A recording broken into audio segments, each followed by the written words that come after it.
welcome. This is a lovely group. We are very excited because we found this book and we thought we have to find this J. Ducharme. And it took a little bit of poking around and contacting people because everybody who has grown up in this area has been to Mountain Park, right? It's where you had relationships that started, maybe some that ended. When I got here, we had the, what was that slide that we The Alpine slide. The Alpine slide. So, and then the big wave machine. Yes, that was many years later, but we would take a whole bunch of Clark School kids there. So I am very happy to introduce J. Ducharme, and I will let him go from here. So thank you very much. Thank you. It's a pleasure to be here, and you are my first presentation post-pandemic.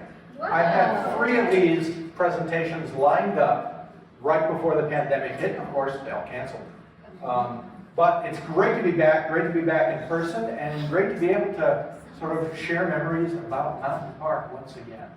There are actually some recent developments, if you haven't heard, not with the park, but about the memories of the park, and I'll be getting to that a little later on in the presentation. So what I basically have done is just tried in these presentations to tell the story of the park, how it started, how long it went, why it closed, because a lot of people still don't understand really the reason why it closed, and try to give a sense of why this park was so special. I have people who come up to me who I know were too young to have ever gone to the park and say to me, boy, I really miss that place. and how could they miss it? They weren't there. But there's something about the aura of Mountain Park that remains with people, that sort of has still spread across the valley, and people miss it terribly, more than most other parks that I know that have closed. So we're going to try to figure out why that is.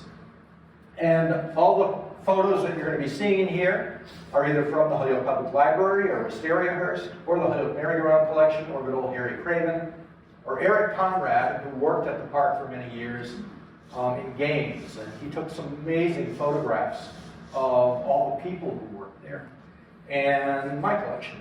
So let's get started, back in the beginning. It starts with this guy, William Loomis. William Loomis was the president, CEO of the Holyoke Street Railway Company. Now, many of you might know that this is the reason that a lot of amusement parks exist, because of trolley systems. What would happen is they would have trolley lines, which were the main transportation system, quite affordable, and they would run all over the city. But eventually the trolley line has to end somewhere. And what would happen is nobody would take the trolley to the end of the line because there was nothing to do there. You get to the end of the line and you get off and you just stand there and go, oh well, this was a stupid idea. And then you have to wait for the trolley to come back and hop on it and go back on. The thing is, the trip to the end of the trolley line was the most expensive one to take because it went the furthest. And people who ran trolley lines wanted to make sure people spent as much money as possible. So they thought, how can we get people to take the trolley all the way to the end of the line? So they began putting attractions at the end of the line, and they started off very simple. And in this case, what William Loomis did is he bought 600 acres on the side of Mount Tom that were originally just scruffy farmland. In the deed, it was literally called Cow Pastures with Scenery. That's what he did, he bought that. And as you can see, there's a pretty steep slope to the ground. It is not even at all. So what he did is he brought tons and tons and tons and tons of backfill and then evened out sections so that there was flat areas that people could relax on. But he mainly started off this area with simple picnic rows. And he brought in arborists who knew what they were doing, and they brought in all sorts of trees and plantings from all over the world. that would obviously survive in this climate, but trees that you normally would not see in this area, from Europe, from Asia. And so you would see a lot of amazing flora and fauna that you hadn't seen before, which was a reason to bring people up. Also, you gotta remember, this is the beginning of the age of industrialization. This is 1894 is when he officially opened the picnic groves. And in 1894, most people would work in a mill because Holyoke, of course, was a major industrial center. Holyoke was one of the first, not the first, but one of the first planned industrial cities in the United States. It was laid out by people in Boston with the canals and the streets. And it was to bring industry into Holyoke. So the people who worked in the mills wanted some sort of break, so on the weekend, they could come up to Mountain Park and they could just set out, put out a little picnic lunch, and just relax and chill. And that was really the genesis of the park. And it was very popular. And so year after year, Loomis added more and more features. This is a big reflecting pond that was built with lily pads in it. You know, so little girls that are all dressed up in their finest.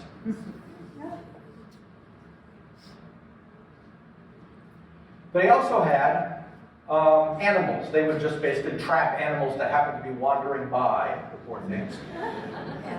So you had a bear cage over here, you had a deer cage over there, you know, not much room for them to move. I'm sure they really didn't enjoy it that much. But again, just for the enjoyment of the public. And you also notice over here, that's called a glacial erratic. It's basically a giant boulder that was left over from the glacier age. Tens of thousands of years ago, when the glacier retreated, it just dumped that thing. And what they did is at the base of it, they filled this with concrete to make sure it never moved. And that was just another attraction for people to see, this massive boulder. Is it still there? It's still there. As the little recreation area continued to grow, he added a little open air stage. And you can see they're doing a little play up there. And look at all the people. You know, really popular. And notice they're all dressed up in their finest. You never see this anymore. So they're out in 90-degree weather, but all dressed up in their suits and ties and hats. And the women, of course, in their long petticoats. But again, hugely popular. Very, very popular attraction. 1897, Loomis got a little more ambitious. He added a German carousel. This is inside the pavilion there, and this was at the far north end of the property. And once he did that, he said, well, if we're going that route, let's actually incorporate as an amusement park. And there was a pleasure resort is what they called them. And he filed the paperwork in Massachusetts to incorporate as a mountain park pleasure resort. And this is what it looked like in 1897. You had this building here, which looks suspiciously like the merry-go-round building.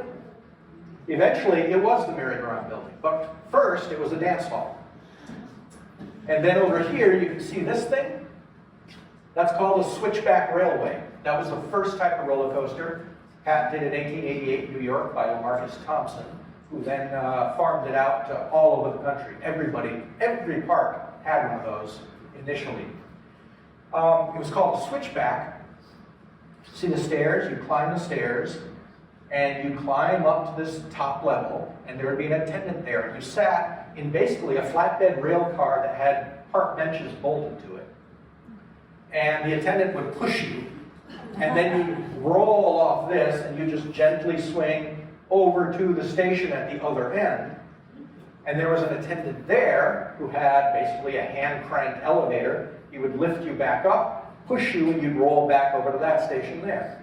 That's why it was called switchback. They would switch you back onto the other track and then push you back to the station. It would go about 8 to 10 miles an hour maximum, and people were thrilled with it. In fact, in New York, when Marcus Thompson first created his, it cost him $5,000 to build, and charging 5 cents a ride, he made the entire expenditure back in 1 week. That's how popular it was. You also see way up at the top there a glimpse of the Summit House. The Summit House was another huge attraction. There were actually 3 Summit Houses, sequentially burning down, and I'll get to the reasons why in a little bit. But that was accessed by a cable car system that was really ingenious. It was one cable powering 2 cars. They were counterweighted. So you had one car at the bottom, one car at the top. This car here would start to come down and it would pull this one up as it came down. And there was this ingenious switch track where they would go by each other right in the middle of the route. And then the one would get to the bottom and you'd be at the top, and then they'd do the thing all over again. So it didn't require any power. It was actually basically self-powered. They would power themselves going up, back and forth.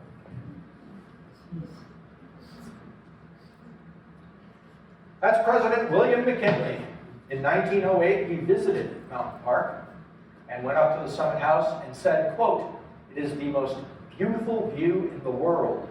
And that got carried by the press all over the country, and that began this mass entrance into Mountain Park. People wanted to come and see the most beautiful view.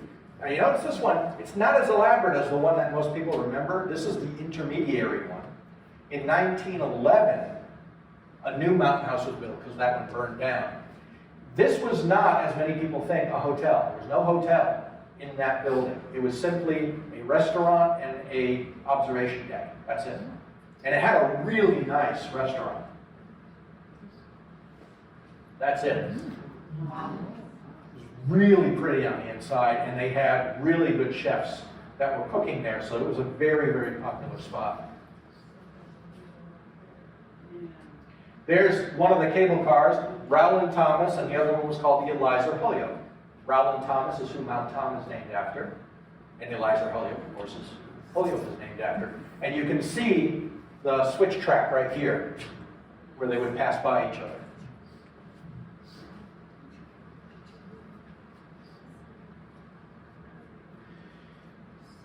They also expanded that little stage. It was so popular, they decided to enclose it, and it became a 2,500, they say 3,000, but it was not 3,000. 2,500 seat theater, it's still pretty big. And it wasn't really completely enclosed. Like all these, there was no screening, it was all open. And so the bugs would all get in there during the summer. But, you know, what the heck, it was actually, you didn't get rained on, which was good. And you have this little, quaint little ticket booth here, which was made out of birch that they found around. They just cut some birch logs and put it up there. That ticket booth lasted until about 2012. It was still standing. It was amazing. It was the only thing left, but it was still standing. But yeah, so the casino is what they called it, and that was hugely popular and became very influential later on in the 1940s and 50s. We'll talk about that in a little bit. This guy is the reason that we have so much of a record of Mountain Park from the early years. If it weren't for him, we would have nothing. Literally, we'd have nothing. George Graham, this guy right here, ran this little postcards and tintypes booth. And it was one of the few concessionaires that was permanent in the park year to year. And you know what a tintype is, right? Early photograph, it was actually on tin. It was silver nitrate on tin, so it was a hard thing that you would get. That was one of the first types of photographs. And he could also print the picture on a postcard. This is no different from the booths that you find in the amusement parks today, where they have this, you know, you get them dressed up in old Western outfits, and they take your picture. They maybe have a stuffed bear behind you or something. It's the same thing. He would do the exact same thing. He would put you in different scenes if you wanted to. And you can see he's got displays of all the different types of pictures he can do out here.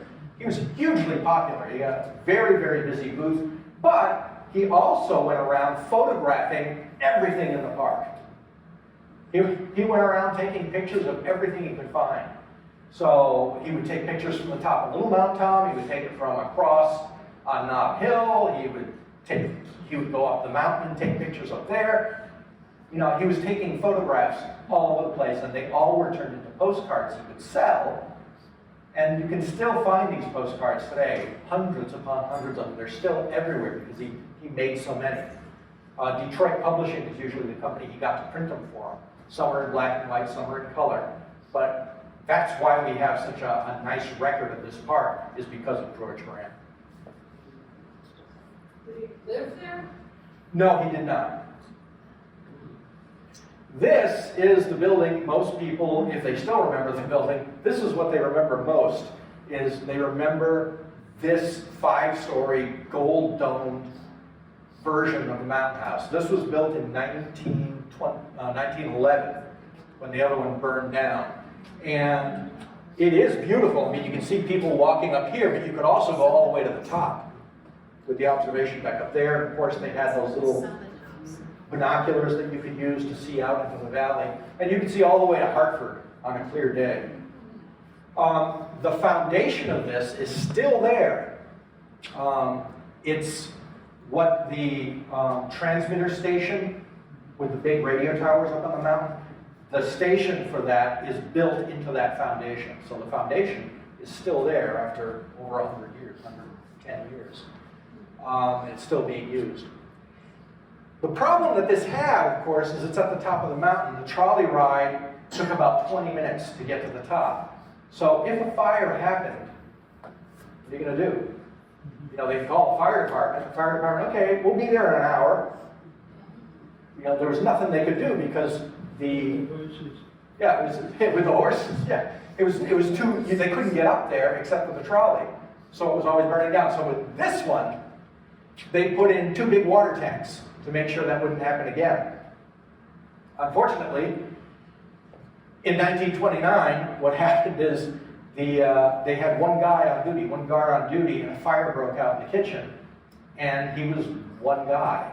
And he couldn't put out the fire fast enough. He called for help, and of course it still was the same problem. It took everybody about a half hour to get up there, and by that point, the whole thing was gone, because it was all made out of wood. My parents remembered watching that burn, because they lived in East Hampton. They could look up, and it was like a beacon. It was just all in flames.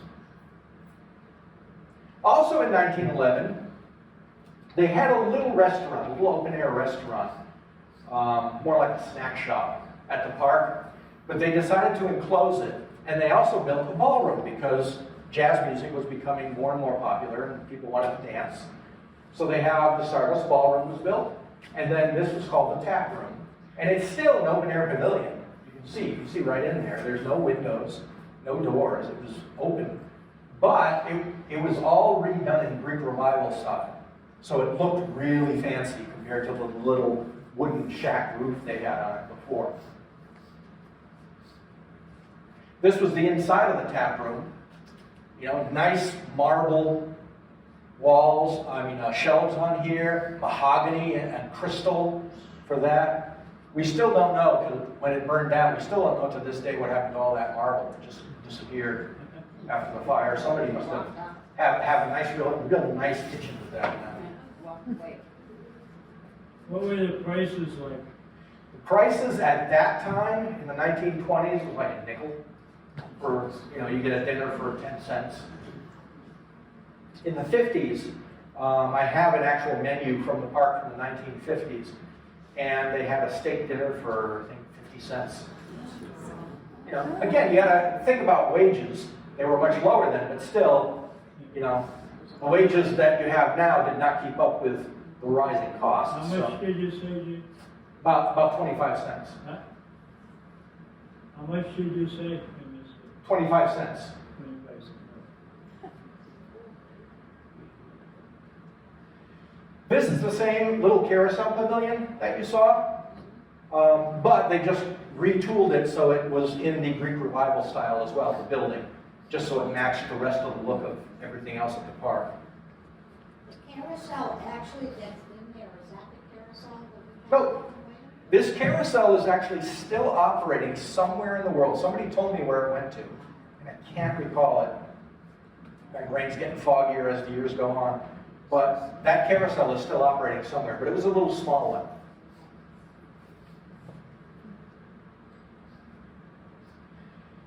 Once the Summit House burned down, they built this piece of crap.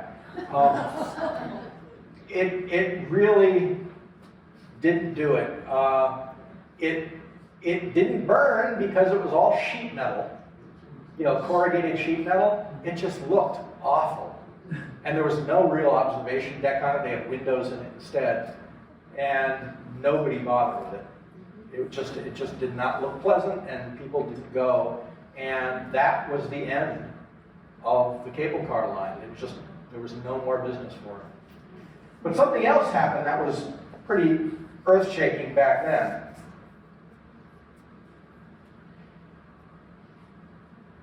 In 1929, a couple things happened. One, the Great Depression came. But at the same time, William Loomis had stepped back. He was no longer running the park. He left it to his assistant, Louis Pellissier. And Louis Pellissier took over the park and took over the Hoyok Street Railway. And they knew that different times were upon them. People were no longer taking the trolleys because the trolleys were no longer there. There's a whole lecture you could do about what happened to the trolley systems. Just ask General Motors. But there was this huge push to get people into automobiles. So don't get together and travel on a trolley. Have your own transport with an automobile. And cars became the method of transportation. So the Hoyok Street Railway had to reinvent itself as a bus system. And this is really a nice view of what happened to the trolley systems all across the Pioneer Valley. This is from a group called Mass Traction Action. They are a trolley enthusiast group, and they got a hold of this footage from Bob Shaw, who was a resident in this area, who was a huge trolley enthusiast. And he took his 16mm camera and filmed the last day the trolleys were in operation. A fan extra is carrying flags on the first Humboldt Line excursion at South Hadley Center, June 13, 1937.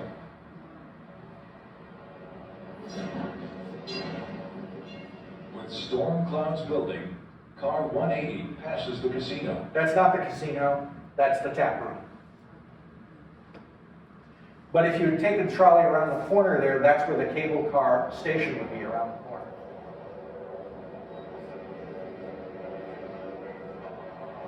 Car 182 drops down the Mountain Park grade.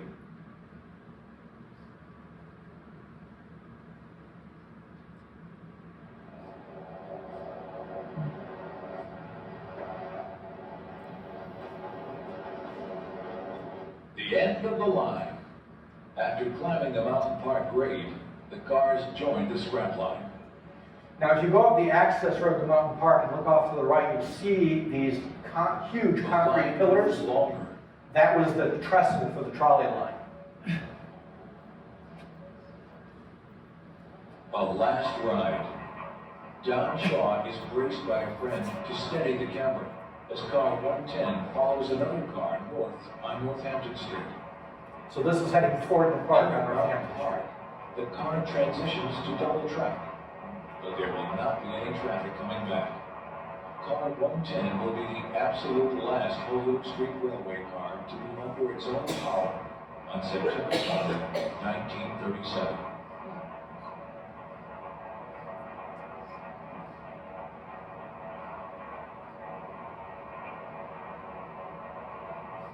Where is the EPA when you need them?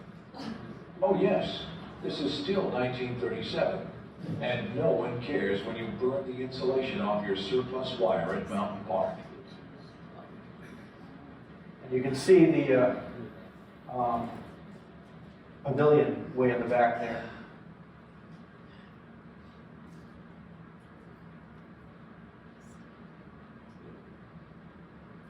Line truck number 2 runs north on Northampton.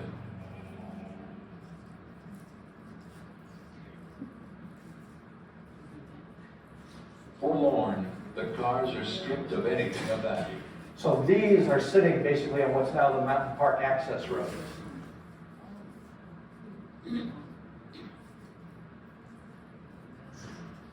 Words are not necessary. They doused all of the trolleys with kerosene and just set them ablaze. That's actually how they ended, the rest of the month. Yeah, pretty much.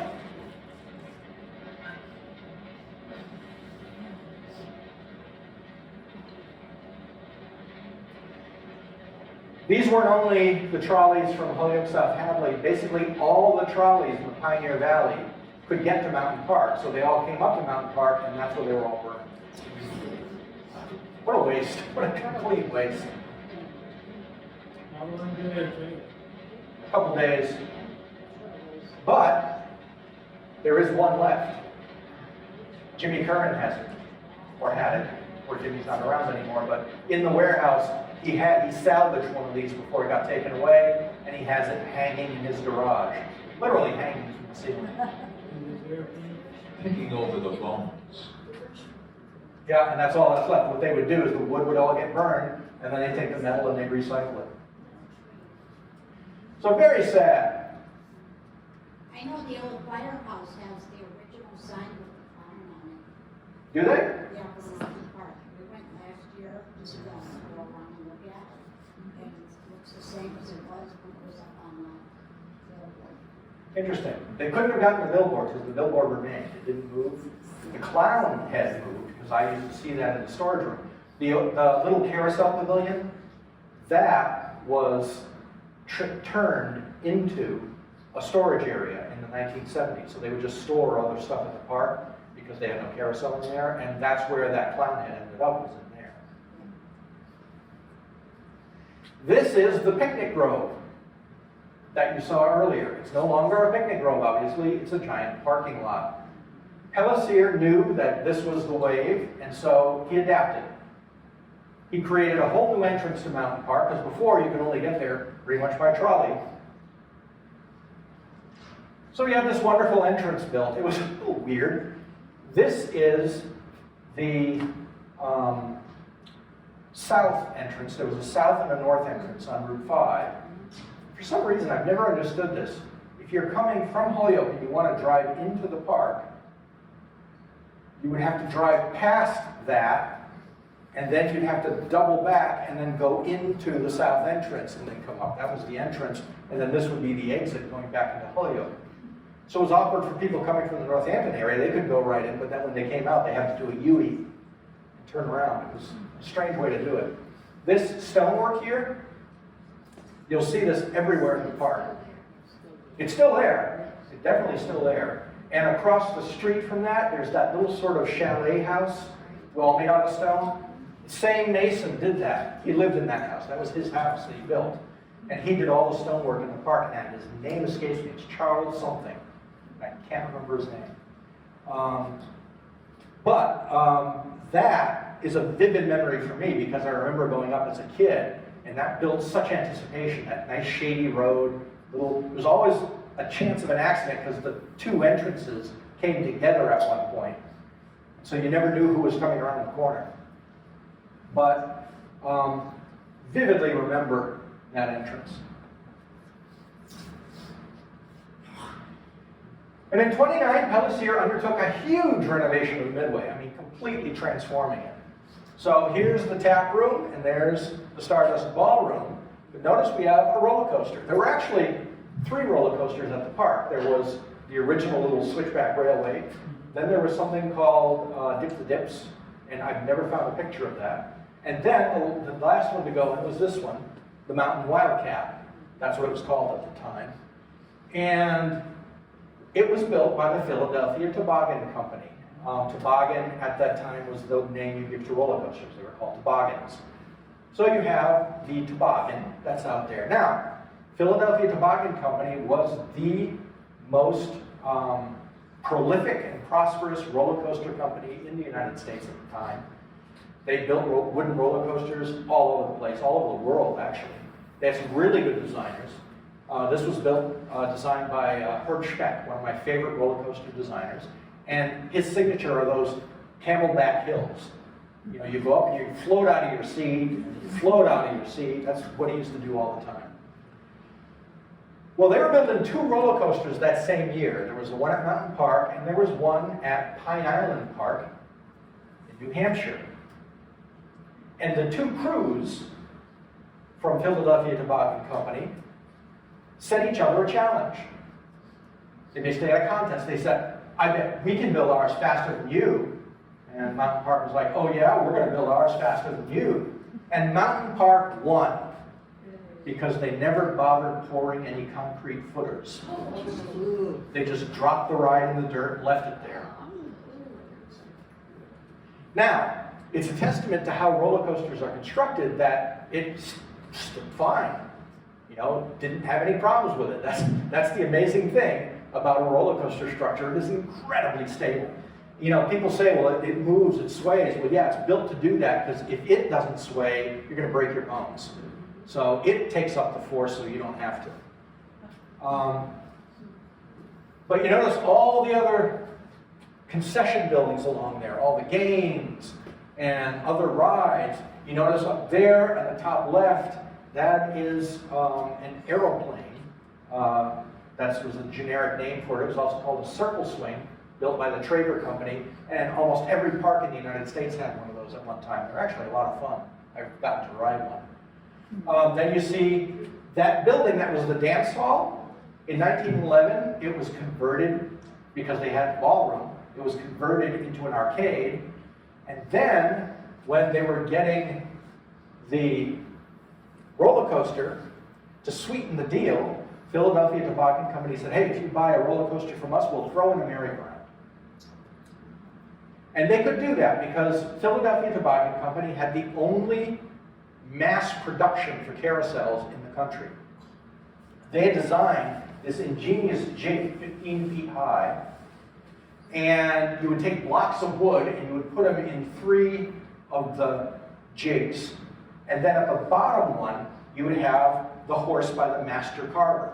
So a master carver, like Daniel Mueller or Frank Coretta or John Zalar, they would carve the horse. Now, horses are 16 pieces that are glued together.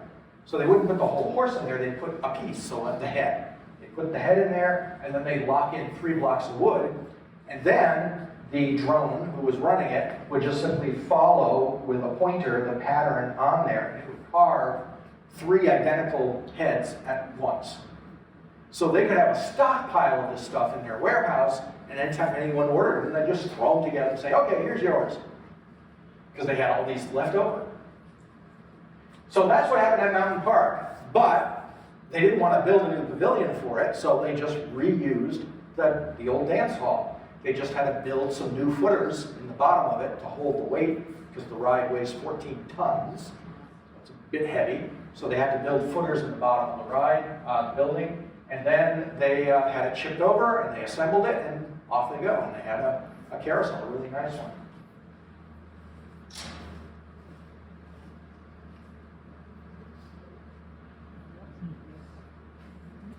And that's what it ended up looking like. You can see the carousel inside there, all the windows, the flags that were all around it. Is that actually still standing, or No. did that get? That burned down.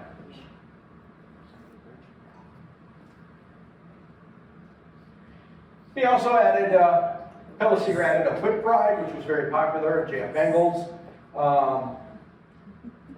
Bengals made these all over the country. I mean, he worked out of New York, but these were all over the country. Very popular ride.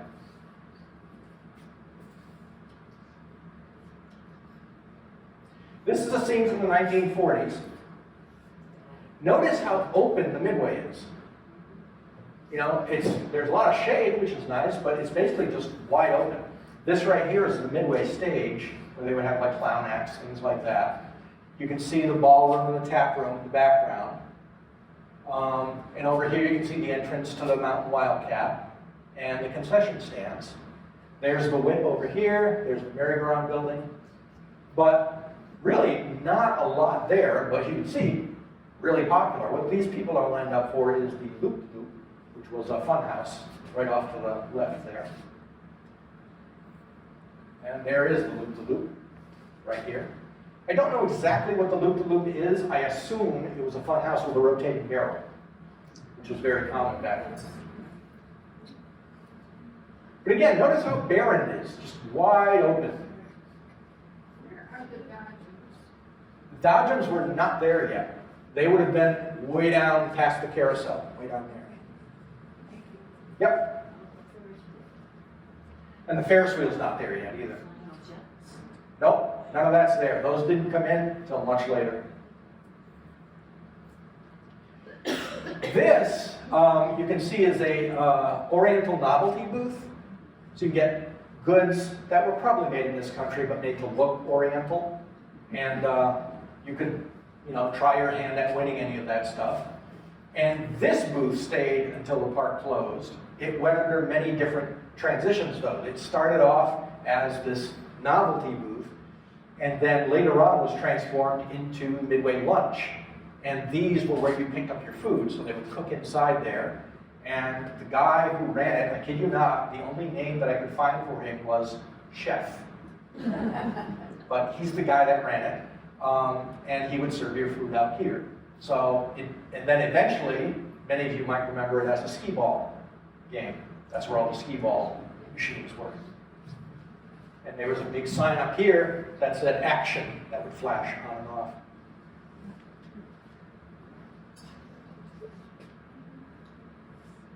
During this time, in the 1940s, the Playhouse was really active. And you can see the elaborate set they have painted on the backdrop there. Look at the chairs, ornate chairs. There's the player piano down here.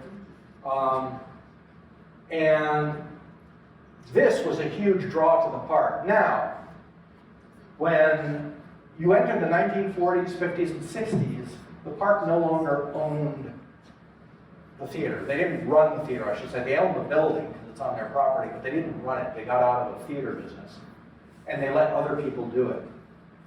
The Hadley Players is probably the best known of them. They started in the 1950s and ran through the early 60s.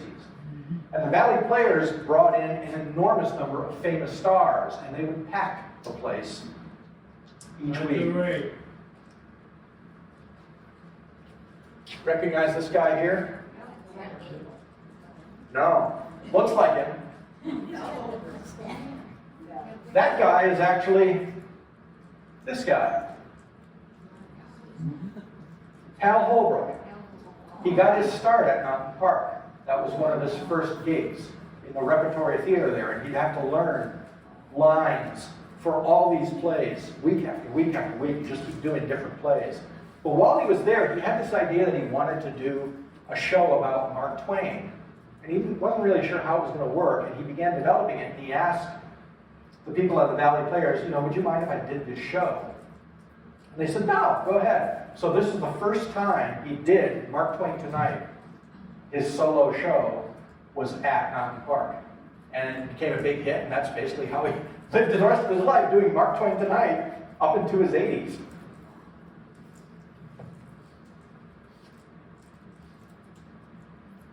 (1952) saw a huge change. Louis Pellissier wanted to get out of the amusement park business. He was having his hands full running the Holyoke Street Railway and didn't want to do the park anymore. Now you got to remember, he shepherded Mountain Park, Pellissier did, through the Great Depression. And he kept it going all the way through the war years. They had a lot of specials for soldiers coming back from the war. So he really did an amazing job keeping that place going, even though that wasn't his main business. But he was ready to get out of the business. So he talked with a friend of his, John Bowen, who ran Whalen Park in Fitchburg. And Whalen Park was like Mountain Park. It was a very small, family-run park. And he said to John Bowen, I really don't want to run this park anymore. Would you like to take it over?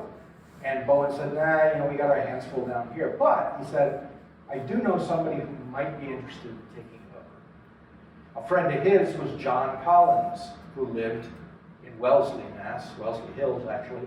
And he ran Lincoln Park in North Dartmouth, right near Fall River, near the Battleship Cove. And Collins is a really interesting character. He had a beach house right next to Joe Kennedy. He was very well connected politically. And he was a big power player in the Boston area. And his son, John J. Collins, we call him Jay. Jay Collins had gotten his law degree at Harvard, and then he went off to fight in the war, and then he came back from the war, and he needed something to do. And so his father said to him, you're going to go, I'm going to get you this park, and you'll go run this park. So he bought Mountain Park for his son, so his son would have something to do. Also, he had a brother, Dennis Collins, who ran Pine Island Park. Remember that park that was competing with Mountain Park? His son Dennis was closing Pine Island Park, and Dennis needed something to do. So Dennis and Jay went to Mountain Park to try to reimagine what that could be. And they basically hit a gold mine because they realized that soldiers that had come back from the war had families and they had young kids and they needed something to do. So what they began doing was, first of all, brightening the place up, like colors everywhere. You remember the look of Mountain Park before was very austere. You had these very ornate white columns with black and brown trim. It looked very pristine and pretty, but it wasn't fun. It didn't say kid fun. So they wanted to change that. And they brought in two guys, Dominic Spadola and Eddie Leese. Dominic Spadola was this sort of itinerant craftsman from Rhode Island who basically built Lincoln Park for John Collins. He was amazing. What he could do with just paper mache and imagination was incredible. Eddie Leese was actually pretty impressive that we got him. Eddie Leese worked for National Amusement Device for a time, building roller coasters. He was a roller coaster designer and builder. And he built what at the time was the largest roller coaster in the world at Chapultepec Park in Mexico, Montaña Rusa, which is a massive racing coaster. So he was a really good engineer. So both of them became resident at Mountain Park, trying to figure out what to do with it and straighten it out. And what they ended up weaving together was just absolutely amazing. First thing they did, because they had kids that needed something to do. Remember that empty midway in the middle? All filled with kiddie rides.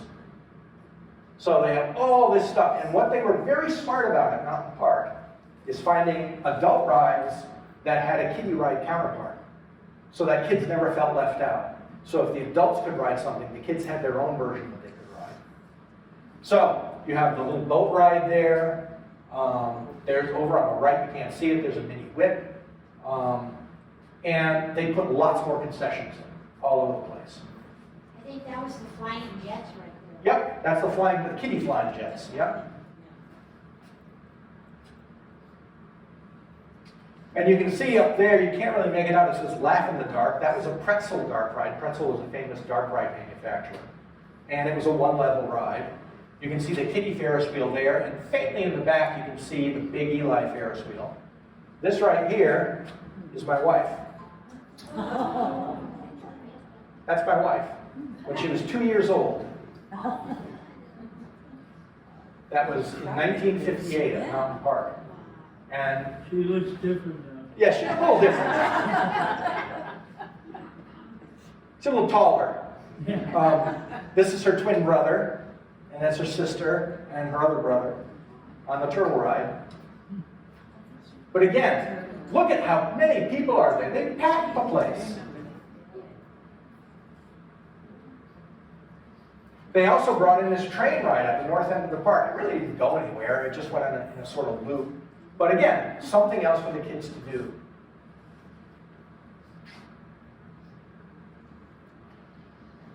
This was Easter Day in the 1950s.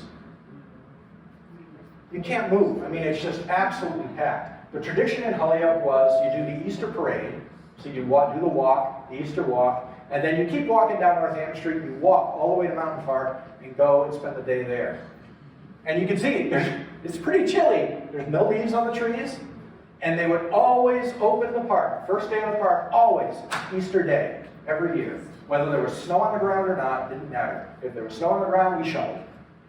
But otherwise, you know, the park was open for business on Easter. And they had a lot of things to do. They had a Easter bonnet competition for the little girls. They would judge who had the best Easter bonnet. So lots of activities. And again, I can't stress this enough. It was family activities. It wasn't like Six Flags, where you drop your kid off and let them go in the spin and barf park by themselves. This was stuff that the whole family would do together. It were events that everybody could join in on. And that's one of the things that made the park so special. Eddie, Lise, and Dominic began their renovations. This was the first one. They took that old Laugh in the Dark ride and they made it 2 levels.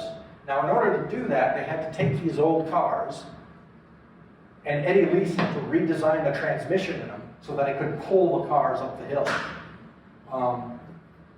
And they actually, it was such a popular ride, they ended up, you can see 1, 2, 3, 4, 5, 6. They had to add a 7th car that Dominic actually fabricated.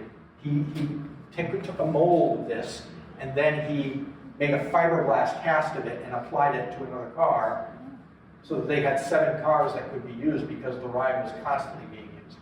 So originally the mystery ride is what it was called, and it was called that because they wanted it to change every year. They were going to have a different thing, so you never knew what was going to be inside, and it would keep people coming back.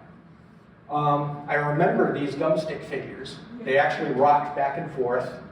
All these heads up here, these masks, I have this one in my basement. It was lying on the midway one day, and I got it, so I have that mask. But all these used to rock back and forth, all brightly colored. In here, you can barely see it, there was this stereotypical African native, and there was a big pot, and as you drove by, he would pull out this hunter from the pot and put him back in. And you can see this native up here. You got a better view of him over here. So you would just go out and go around and come back in. And of course, later they would expand that when they transformed it into a different ride. They also did this, and this was one of my favorite things at the park when I was a kid. It was just called Funhouse.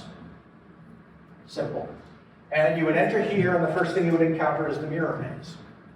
And mirror maze is really interesting. Dominic told me how he designed it. He said the secret to a mirror maze is you got to have the glass and the mirrors at 45-degree angles. I got lost in Everybody does. It's designed for you to get lost. See, it's fun to get lost. So they actually made it so that above there was nothing above it, so you could actually go into the upper level of this, and all of the posts in there had slots in them. So you could pull out the mirrors and the glass and then rearrange them every year so that it was never the same from year to year. That meant that the thing that you always figure out when you're a kid, when you're going into these things, is look at the floor. Because when you look at the floor, you can see the wear marks, and you can just follow those, and that's how you know how to get around. But by doing this, you couldn't, because the floor would never wear long enough in order to have those marks in it. Genius.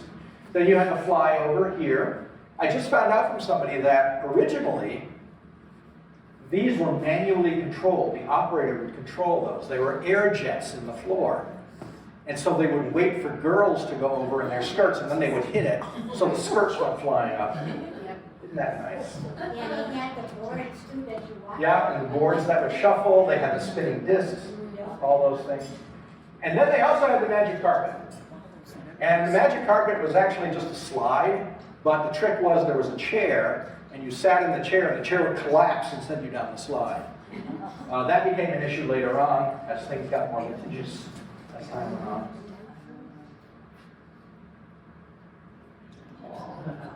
Again, one of my favorite rides in the park, the Cutie Caddy. It was originally the Mass Turnpike. And it was just, I mean, there was nothing the kids had to do. You just put them in the car, and the car would go by itself. It was on a track. But every kid thought they were steering. It didn't matter if one kid's steering one direction, the other one's steering the other. You know, you're right when you're steering. You know, and that was some of the first experiences a lot of kids had at driving, was on that. Wonderful ride. And you can see way at the back there where it went around. Whoa! When it went around, you could get a glimpse of the parking lot, which was about 10 feet below. So it looked like you were way up on the top of the world.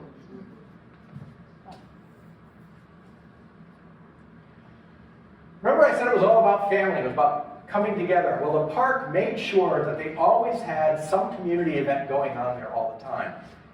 here is a marching band competition. So they had lots of those. Bodybuilding competitions. And these were a lot of local people that would be in this. And they had the Mr. East Coast bodybuilder competition. Was always held at Mountain Park. It was a big, big event. And one of the people who got his start at this was Arnold Schwarzenegger. In fact, if you watch the movie Pumping Iron, sequences in that movie were filmed at Mountain Park. It was too expensive to travel around the country to do it, so they just said, let's just stay at Mountain Park, because that's where a lot of the bodybuilding competitions happen. And they filmed a lot of it right in the pavilion at Mountain Park.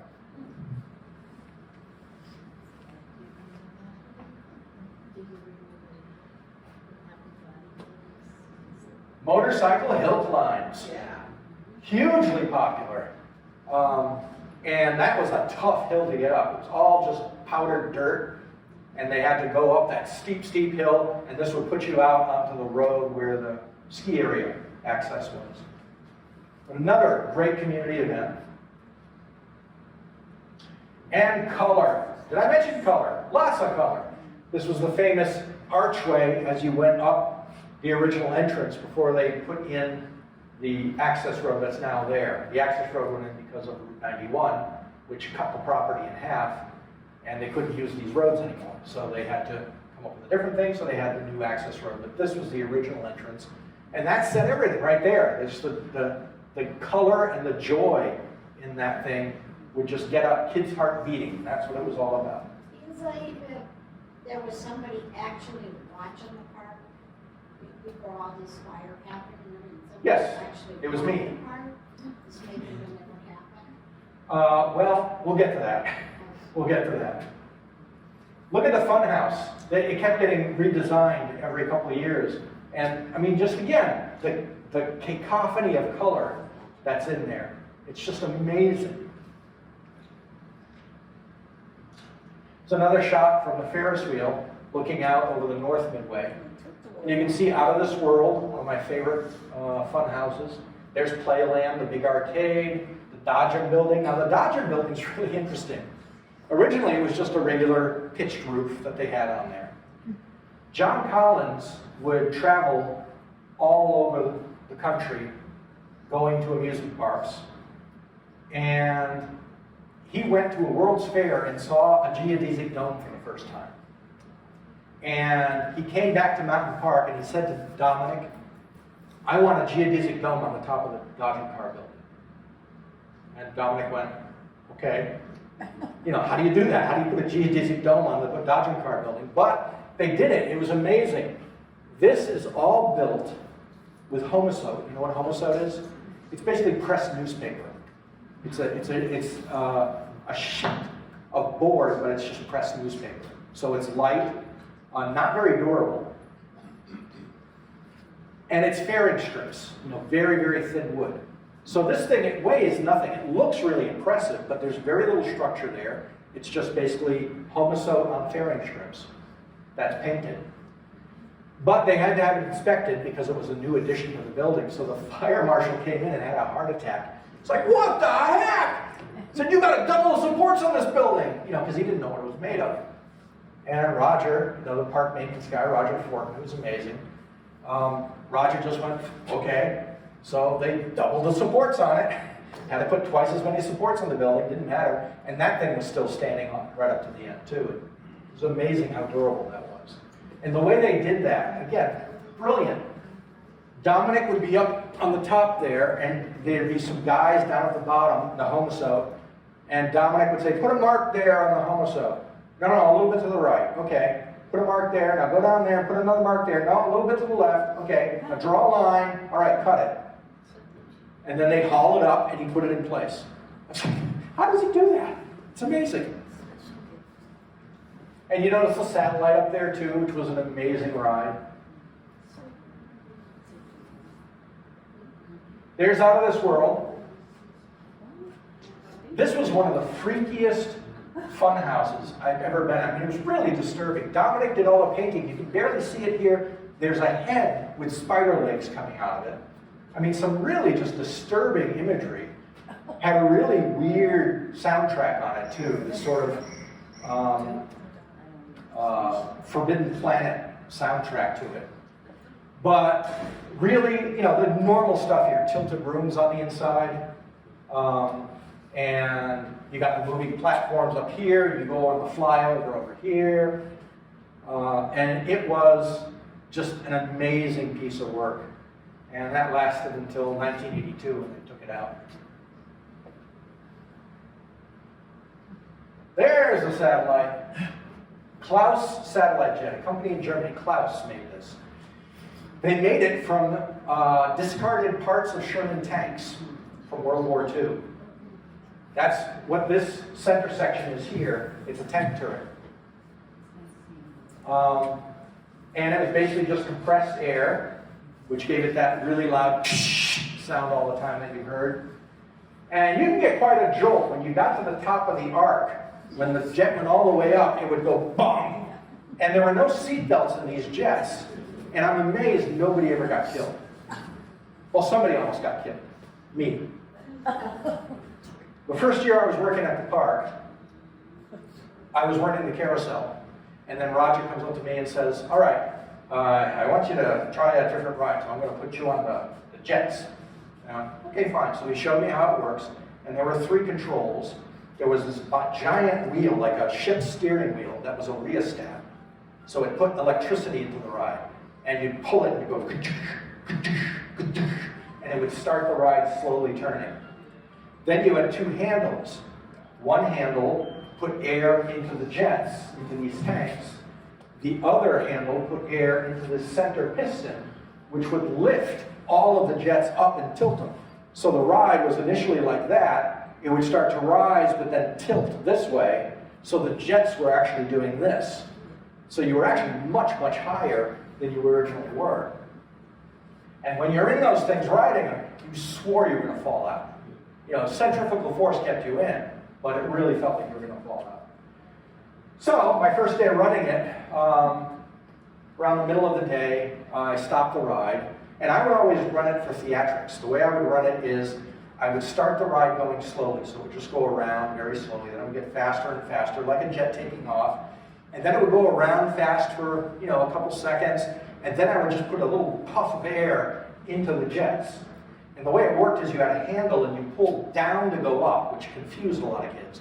You pull down to go up and you pull up to go down. So all the kids would have their handles down. So when I put a little pop of air in, the jets will and then bounce. And you'd see these kids like flapping around inside the jet, you know, and they were laughing and laughing. And so I do that. I pop air into it, and eventually I just put the air in and let the jets go up for a while. And then I would go ahead and put the air in the tank, so then you start to feel the whole thing go up like this. I would let that go for about a minute, and then I would bring it all back down. So one time I was stopping the ride, and this kid gets off, and he comes up to me and he goes, hey man, my jet's broken, it's not doing anything, it wouldn't go up and down. And I was very naive, and I figured he's telling the truth. Not that he didn't know how to run the ride, but he was telling the truth. So I said, okay, I'll check it out. Which ride, you know, which car was it? And he showed me. So I started the rheostat, and I brought the car over and stopped it. And I went over to the car, and I put air into the jet. And I said, well, it's very simple. All I gotta do to find out is I'm just gonna tap the handle, and if the jet goes up, I'll just stand back, and it's fine. And then it'll come down. And I assumed he was telling the truth. So I leaned over, and I pushed on the handle, boom! The next thing I know, I'm 20 feet in the air, hanging off the edge of the jet. And I'm like, well, this is awkward. And the first thing that went through my mind is, Roger's gonna see me and I'm gonna be fired. I didn't care about my life. It was like, I don't want to lose this job. I love this job. I don't want to lose this job. I'm going to be fired. So I'm thinking to myself, because my only frame of reference for something this extreme is, what would James West have done? Because I used to watch The Wild Wild West when I was a kid. And anytime he's in this situation, all he would do is just swing his legs and he'd be like on a horse or something. And I said, oh, that's easy. And then I ran headlong into physics. You know, I didn't realize that, oh, that's a TV show, it's not real, he's got wires on him. You know, so I'm trying to swing, and I can't get any momentum, so I'm just swinging back and forth like this, and meanwhile my hands are starting to slip because of sweat. And I look down, and the people that were in line for the ride are all gathered underneath, pointing up like a circus act, going, ooh, ooh. I'm like, this is just not a good way to die. So I grab and I pull up like this, and I get my elbows locked in, and I'm trying to grab the handle to pull it up, and I can't reach it. It's just too far in. And I'm like, what the heck is going to happen? And I hear this voice, what do I do? And I look down, and it's the guy from the Tilt-A-Whirl. He'd been standing there laughing for about 5 minutes, and he finally came over. I said, pull the black handle! So he pulled the black handle, the jet comes down, and I was like, oh God. My heart was racing. And the guy in line behind me goes, boy, that was more fun than the ride. Thanks a lot. At the end of the day, Roger would always help close up the rides, and each one of the jets had a special canvas that went on top of it. And so Roger came over to help me close up the ride, and I told him what had happened, and he just looked at me and went, well, geez, I guess you won't do that again. Roger, nothing fazed him. Amazing. I think, you said, what was the name of that ride? Satellite. We used to call them the flying jets. Yep, the flying jets were a little different. Those are, some people call them the butterflies. Those were down the other end of the park. So, We always said we hit the tree. The tree. this was the last redo of the mystery ride. And it was called the Dinosaur Den. Now, the funny thing is, you see the letters. When it was a mystery ride, you count the letters. M-Y-S-T-E-R-Y. R-I-D-E, okay? Dinosaur Den has the exact same number of letters, just not in the same order. However, all these letters used to rock back and forth. They were on motors that were bolted to the structure of the building, so they couldn't rearrange them. So they just stuck the letters up there like that, Dinosaur Den. So that's the way the ride was named, Dinosaur Den, because they couldn't put the full word together. But this was amazing. Those are all made out of Celastic. Celastic is this canvas that you soak in acetone, and it's like putty. You can then mold it over chicken wire, and it hardens and is impervious to everything. It won't rot. It's just amazing stuff. So Dominic designed all those. They have an iron structure to them, so they weigh like about 800 pounds each, and they're bolted into the building, the structure of the building. But they were amazing. The mouths would move, and the eyes would flash. Really imposing. And notice they extended this overhang. It came out and would go around. And I remember I got a friend of mine, Steve, I got him a job at the park one year, and Roger put him on the Dinosaur Den. And he was very young and very precocious. And what he would like to do when a pretty girl would come on, when the car would go in, he would jump on the back of the car. And then as they got in the dark, he'd go, rah, and scare them, and they'd all get jumped. And then when he got to the top here, he would literally jump off down and then go back to his spot. And he thought that was the funniest thing. Well, one time he jumped, landed, looked up, and Roger was standing right in front of him. And Roger just went, check out. And that was the end of his job. Oops. Roger didn't stand for any stuff like that. I think they tried to move that dinosaur. They did. And he broke. The one on the other side actually is the one they tried to move. No? And you'll see that in a little bit. 1971.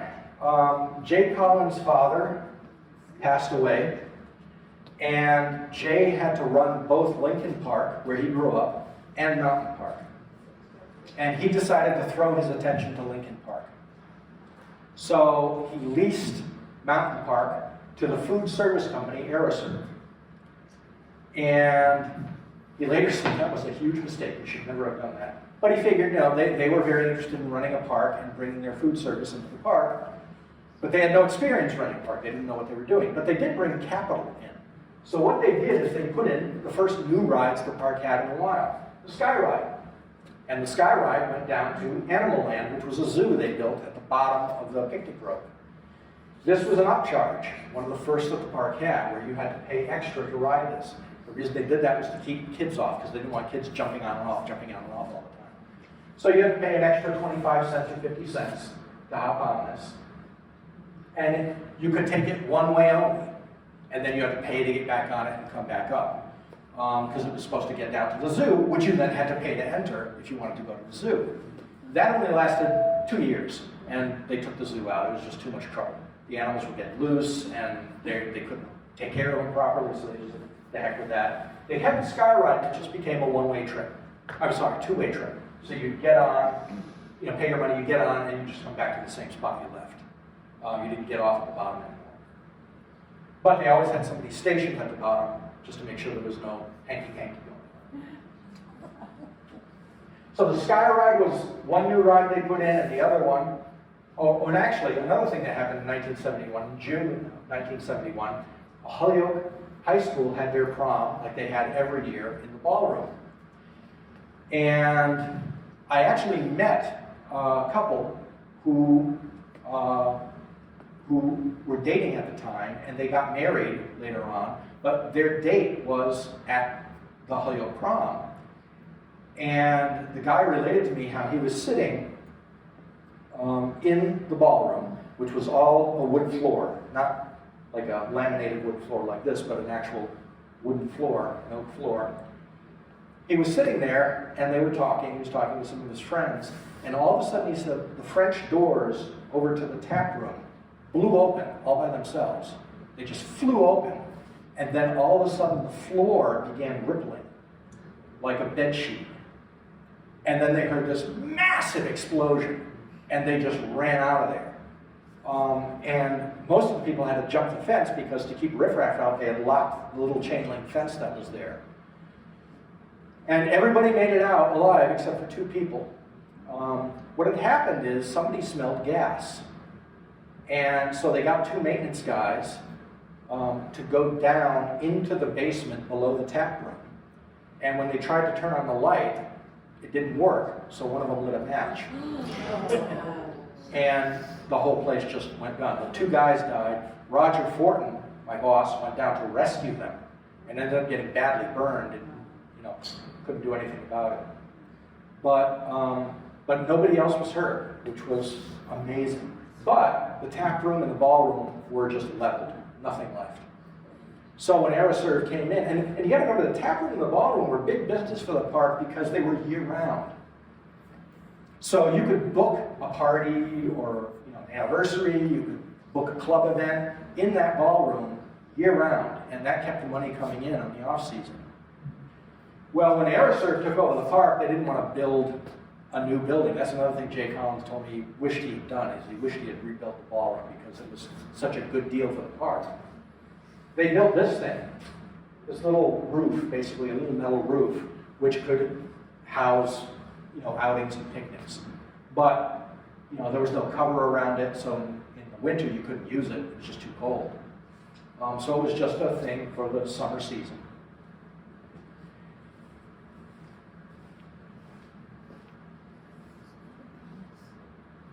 The other ride they brought in was a Tempest. We used to call it the puke machine. It was a horrible piece of engineering. It was absolutely horrible piece of engineering. There were 4 cabs, 2 there, 2 at the top, and they're on this long beam, and the beam rotates, and then the 2 cars are on a beam that also rotates, so everything is spinning, and the cars are free-flying, so they aren't locked to anything, they just spin based on the weight. And if you knew what you were doing as an operator, depending on how much speed you put into the ride, you could get any one of those cars to spin depending on the weight of them, and you could spin them mercilessly. They would just keep spinning and spinning and spinning and spinning.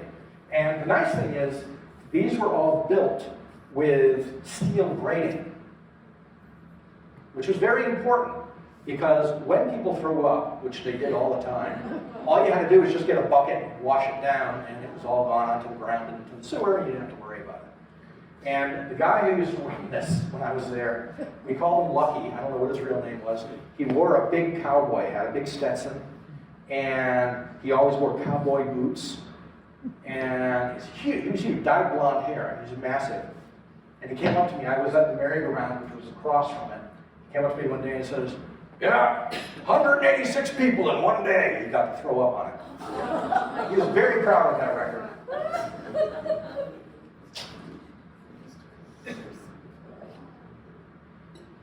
And the other ride, the Pirate's Den. This is where the fun house used to be. The problem with the fun house is it became a liability.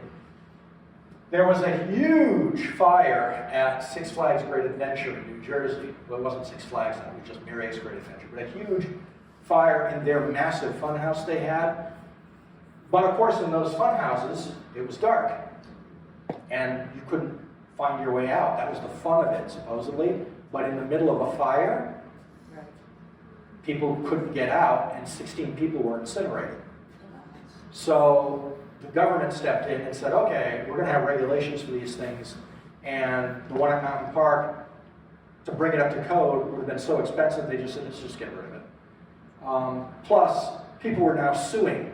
Whenever the people trip over their feet in the park, and we've seen this happen at the park time and time again, people would literally trip over their feet and then say, oh, you got broken pavement there. Oh, there's some ice cream on the ground. You didn't clean it up. And then they would sue. And the insurance companies would not go to court because it was too expensive. They would just go to the person and say, all right, how much will it cost to shut you up? And $50,000, okay, here's your $50,000, go away. And then it would be settled. But then they would go back to the park and say, oh, gee, we had to pay out this year, so we're going to have to raise your insurance rates. You know, it's like, well, it wasn't their choice. The park didn't choose to do that. You did. So to keep that cost down, they put in this. The first dark ride that was actually a light ride because it wasn't dark. You see these 4 massive garage doors. And during the park, when it was open, the doors would be open. So you could see it all the way into the ride. It was just a ride through. It wasn't a walk through anymore. And you would just go around inside this place that was filled with light and then come back out. It wasn't magical. It wasn't really that interesting, but it fulfilled code and it was a ride. That way, if there was ever any fire, you know, people could just climb out the garage door windows. You could easily see them from anywhere in the ride. But at night, the ride, Dominic built this whole thing with Roger. At night, it actually looked pretty stunning. Because everything was blacklit in there. So everything popped. It was just basically all painted plywood. But it really gave a sense of depth, like a Viewmaster slide. It looked really nice.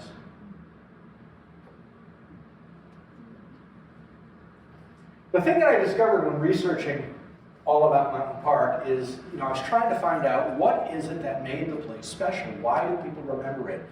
And it always comes back to one thing, the people who were there, the people who worked there, because they cared about the guests. You know, I don't understand the mentality of some of the big parks where the CEOs never once step out onto the midway. They have no idea what's going on out there. They just look at the balance sheets. And if they're making more money, yeah, do more of that. But Jay Collins was out on the midway every single day. He was always out there talking with people, trying to find what they liked, what they didn't like. So he always knew what was going on in the park. You'd also see him cooking chicken for the barbecues. You know, he was always involved in the operation of the park, and that made the place special because when you see the boss out there working, you want to work hard too. And so everybody in the park knew that this was a place that everybody chips in. And everybody had to help out.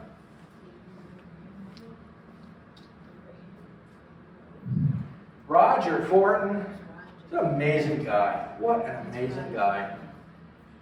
After the park closed, I was there to help dismantle the rides when they were sold. And we were working on the Ferris wheel. And the Ferris wheel, you remember, was 60 feet high and had these what they call sweeps, these metal pieces, huge metal beams that come out from the center that are about 25 feet long. And when we had to dismantle it, you had to get all the bolts off, but it would be very labor intensive to try to undo all the bolts. So Roger climbed up the Ferris wheel and stood on the hub. Okay, so no harnesses or anything, he's standing on the hub. And Danielle Pomales, another worker, and I are on the sweeps, and we're holding them. and he would take a grinding wheel and he would grind off the bolts. And then when the bolts are ground out, okay, pull it out, and we pull out that sweep and we load it into the truck. Then he'd do the next one. Then when that one's done, he'd say, okay, next one, and we reach up and grab the next sweep and pull it down. So now the hub is rotating and Roger's just standing there like he's on solid ground as it's rotating. And they ground off the bolts. I never could imagine how he was able to do that. When I went to work at the Holyoke merry-go-round, one of the things in maintenance there is you have to grease the top of the center post. That's where all the weight is carried. All 14 tons rides on a bearing at the top. And you have to get up there to oil it. And you can get up to the middle of the ride where the sweeps are on the ride, but then it's another 12 feet to get up to the top. And I said to Roger, how do you get up there to oil it? And he was at the time 72 years old. And he said, like this. And he just grabbed the tie rods and he pulled himself up and just like a monkey, just went right up to the top of the ride. I'm like, how the heck did you do that? I can't do that. You know, it was just amazing. But he's the guy that kept the park running. He knew every stick of that place. He actually helped build it. He told me a story about, he remembered exactly when the dinosaur den was built. November of 1963. Because, remember I told you about the Scholastic? And you had to soak it in acetone, which is incredibly cold. They were doing this in November. And he said, while he was doing this, while he was making these dinosaurs with the Scholastic, somebody from the office came running over to him and said, John F. Kennedy's just been assassinated. And he said that coldness in his hands stuck with him ever since. Because it just, that memory of Kennedy getting assassinated and the cold in his hands just stayed in his mind that whole time. But he was at the park from the late 1940s till the end. And he would be there from 6 in the morning until 1 in the morning if he had to, every single day. Except in the winter. Winter, he got a little time off. He would only be there like 9 to 5. But every single day he was at the park. In 1987. Was he married and did he have his own children? Yep. And they were at the park too. His wife wasn't. His wife was interesting. His wife was involved with the Holyoke Street Railway, which is how Roger got into it. But she just stayed a homemaker and took care of the kids, and they hardly ever saw Roger until he started working at the park, and they all did. But he was just amazing. He's the guy who kept the place going. And you know, remember I told you about the Tempest? It was run with these thin chains. That's the whole ride. And that ride weighed tons of steel. And it was just put together with chains. And the ride operators knew that if they stopped it too quick, the links on the chain would go bang and just pop. And then the ride would go into free spin. And then they go to Roger and say, oh, gee, I don't know, Roger, the ride broke. I can't run it. And Roger knew that they broke it, but there's nothing he can do about it. So it's geez. So he'd have to go, and he'd spend the rest of the day repairing the chain on that ride so it could run again. And that's the way he spent all his days at the park, just fixing stuff constantly. Is that the ride that you controlled the front part? No, those were the flying jets. Oh, yeah, that was a scary ride. Yeah, That looked like it was going to go into the tree. everybody says that. Never got anywhere close, but it always looked that way. There's Jay Collins again with George Dean. George Dean was a character. He was in charge of outings and getting people to come into the park in groups. And that is the lifeblood of any park. If you don't have outings, you're dead, because the park will not pay for itself just by hoping people come day after day. You need guaranteed income, and so he would line up Monsanto and Stanley Home Products and the Gazette, all these huge companies in the area, Colmorgan, they would all have these big days where they would book the entire park for themselves for the whole day, and that's money in their pocket. And then they would just close off the park to the public because they don't need the public. It's already paid for. But that is really, he's like the god of the park. If it wasn't for him, the park would never operate because he had no fear of anyone. He could sell you know, anything to anyone.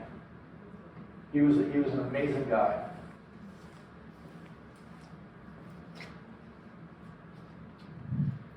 The other part of the group here, James Parsons, also known as Pippo. He always wanted to be a professional clown. He started off at Pine Island Park with Dennis Collins, riding around on a fire engine in a clown's outfit. Then when Pine Island Park closed, he didn't know what he was going to do. So Dennis said, you go down to Mountain Park and you see my nephew, Jay, and you tell him I sent you, and you stick with him to the end.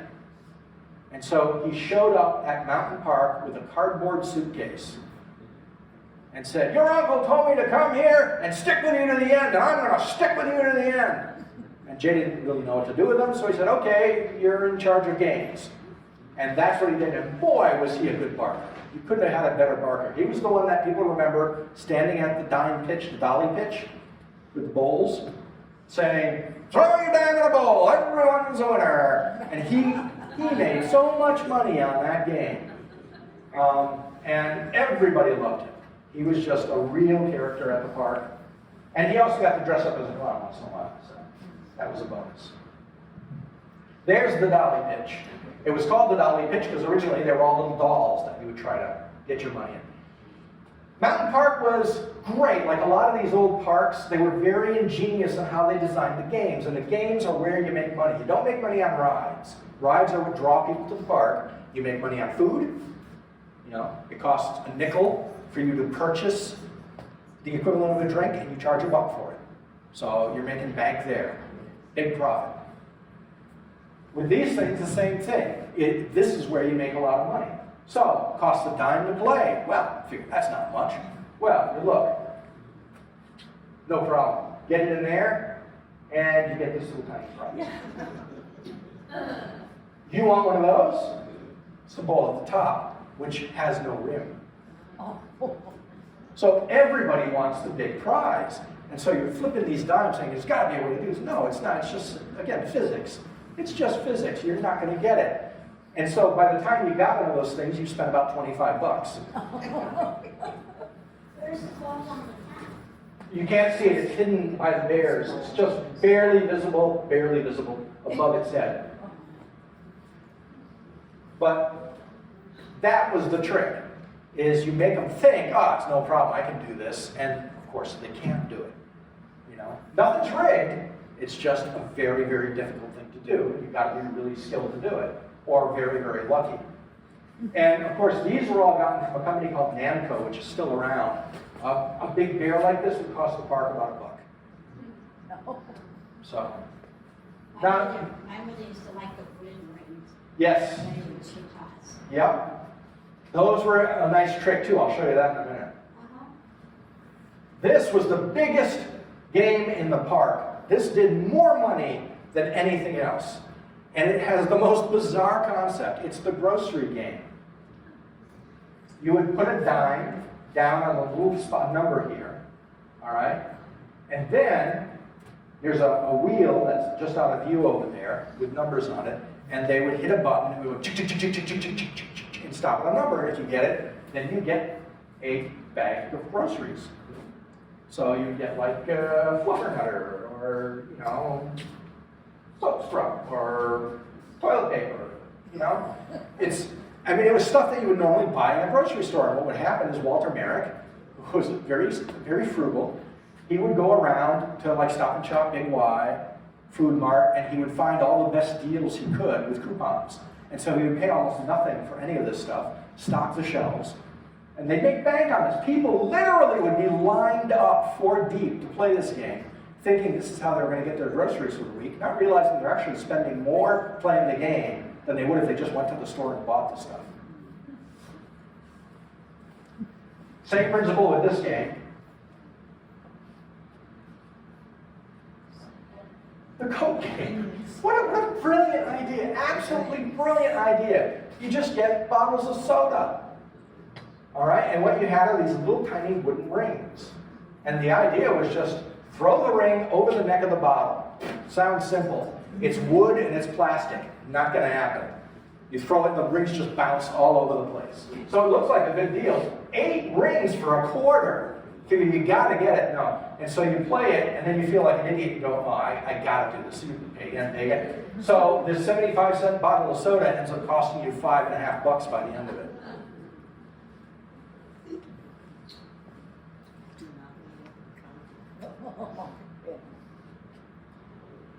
Larry Chesky. Larry Chesky, the king of the mountain, he was there every single Sunday playing polka in the pavilion. And everybody remembers him. He's amazing. There were a lot of other polka bands. Happy Louie played there a lot, but he's the one that people always associate with Mountain Park.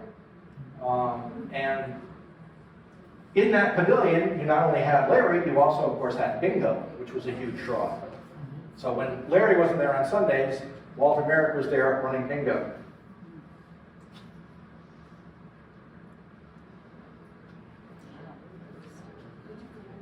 (1987). A few things happened. 1987, Easter Day, one of the largest days in the history of the park. There were over 3,000 people in the park that day.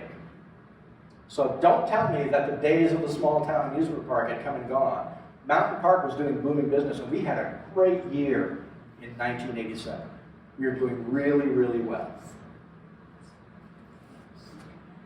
There was people talk about an accident that was on the train that year. Yes, there was an accident on the train. A kid in the back of the train was rocking the car when it went around the tunnel, and it rocked it right off. It dragged him right into a stone wall. He got up and he walked away from it. And everybody, all the officials in the park, Jay and Dave Griffin, they all came running over. Are you okay? And the kid's like, yeah, I'm okay. And he scraped up, but he seemed okay. And they said, we're going to get you an ambulance. We're going to take you to Holyoke Hospital anyway, just to be sure.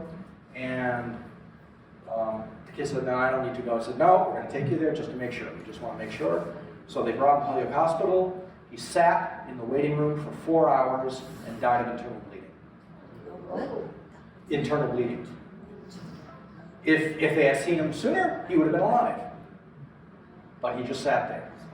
So Park did everything it could. They're not doctors, they couldn't treat him. So they got him to the place that he was supposed to go. But a lot of people think that's what ruined the park, that's what killed the park. No, that wasn't it.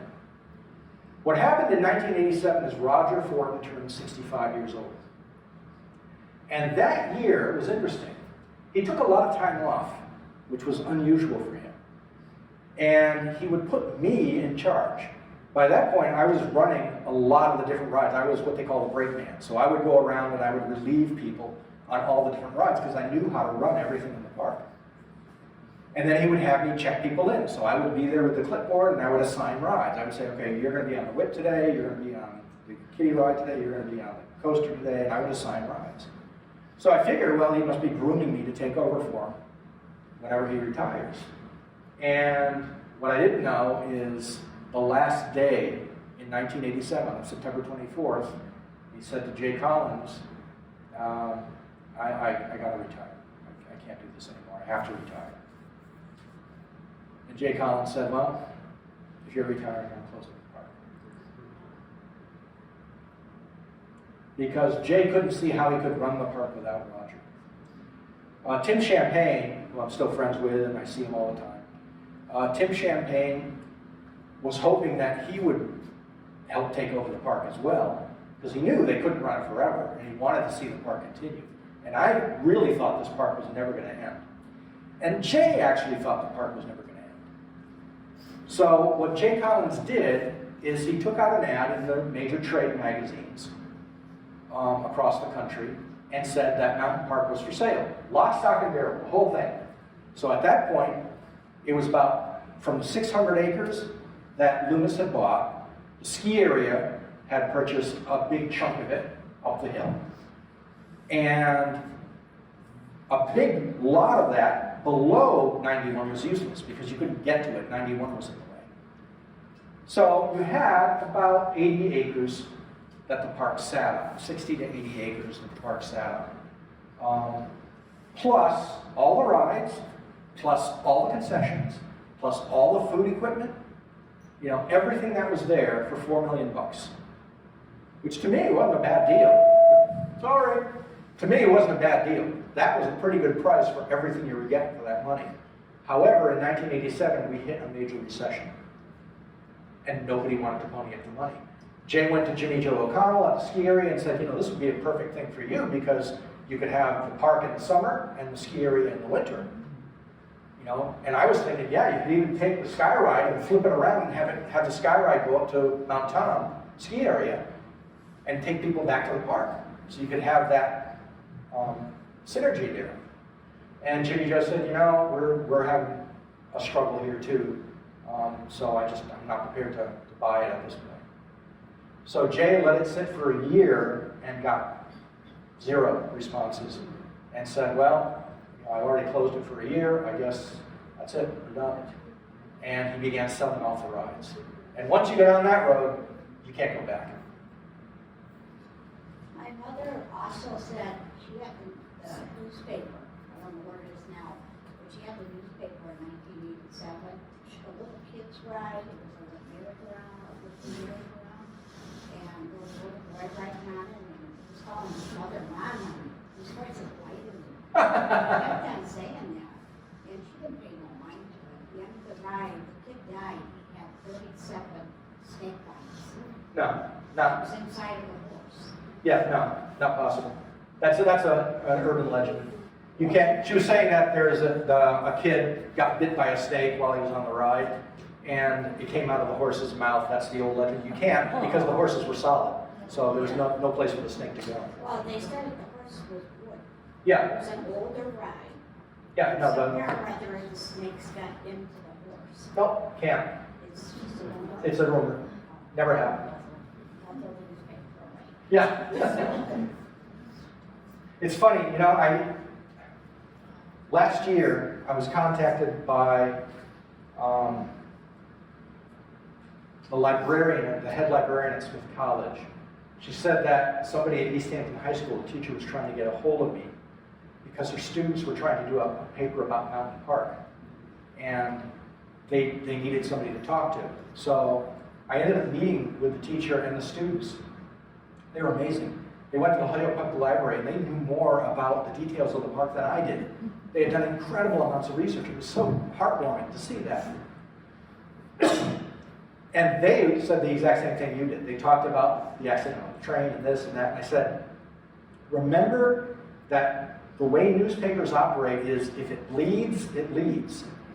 If you don't have a shocking story, nobody's going to read it. So the more shocking you can make things in the press, the more people are going to want to buy your paper. So they always would report, and this would frustrate Jay Collins to no end. They would always report on bad stuff. They would never report on all the good stuff that was happening. You know, when we had contests up there, and you remember, they used to give away a car every weekend. Every Friday at Mountain Park, they would give away a car. But you never heard much about that. You know, so there's a lot of good stuff that happened that they didn't want to hear about. It's only the bad stuff that would make the press, which is why Jay Collins never liked talking to the press. Because that's all you would hear.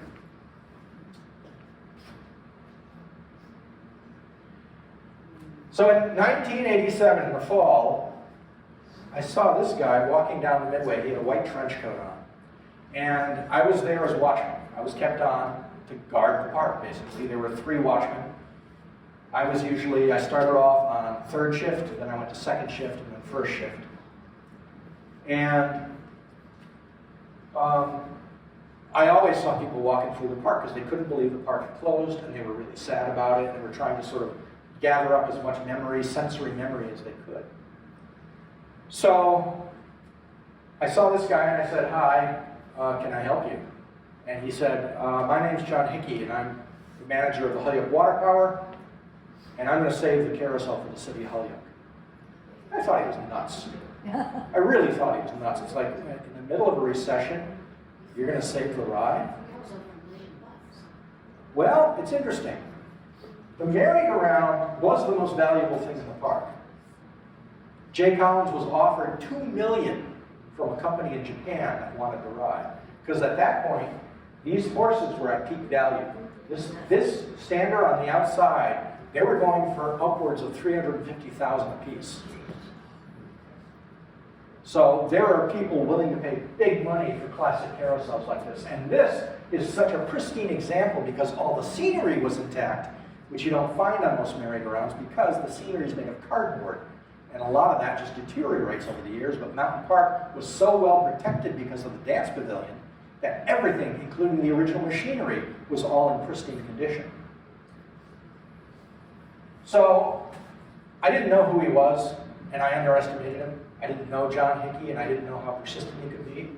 But he convinced Jay Collins to let him buy the ride. Jay gave him 1 year and said $850,000 is what he wanted for the ride.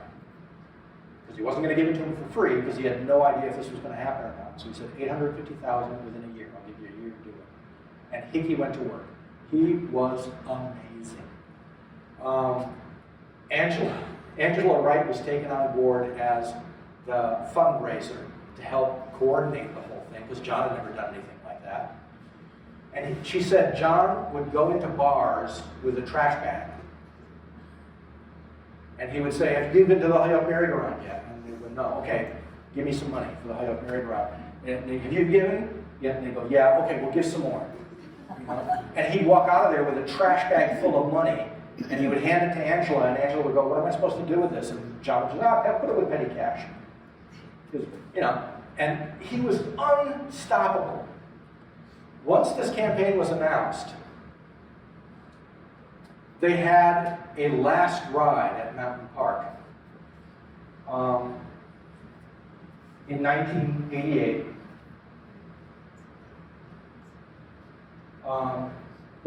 First, let me go here.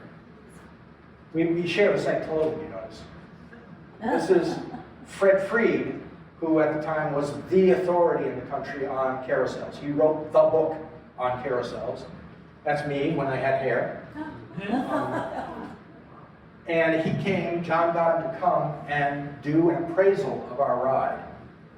And Freddie was just amazed at what a good condition it was in, how everything was still intact. And I learned so much from him that day. He could point to a horse and he knew who carved it just by looking at the horse. He would say, Zaylor carved this one, Mueller carved that one. You know, and kind of just because he knew the look of the carvers. And I was like, wow. But he was very impressed with it. So we had the appraisal now. Then we had the last ride. We advertised it as a way to say goodbye to Mountain Park because no one had a chance to. So even though by that point a lot of stuff was already gone, we had already loaded a lot of stuff on trailers and shipped it off, we fenced off an area of the park and people could come in and park and go right up to the carousel. They could take one last ride, cost them $1. And about 3,000 people came that day to ride over the course of the day, and I was running. And this right here is Hickory Lyons, who was the last operator of the ride when it was at Mountain Park. So she came up to say goodbye to it. But it was a very emotional day.